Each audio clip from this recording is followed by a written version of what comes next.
దుర్యోధనుడు పుట్టినప్పుడు క్రూరమృగాలు అరిచినయట. సింహాలు, తోడేళ్ళు గట్టిగా కంఠంతో అరిచినయట. దుర్యోధనుడు పుట్టినప్పుడు హస్తినాపురానికి నక్కలొచ్చి చేరినయట. నక్కలు అరిచినయట. గాడిదలు వచ్చినాయట. గాడిదలు అరిచినయట. అంతఃపురం చుట్టూ గుడ్లగూబలు చేరినయట. అవి పట్టపగలే అరిచినయట. ఈ దుర్యోధనుడు పుట్టినప్పుడు ఆకాశంలో మేఘాలు లేవట, సూర్యుడు లేడట.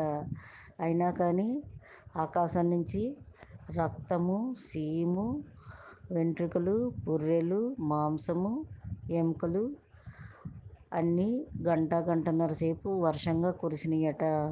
భూమి కంపించిందట. దిక్కులు కదిలిపోయాయట.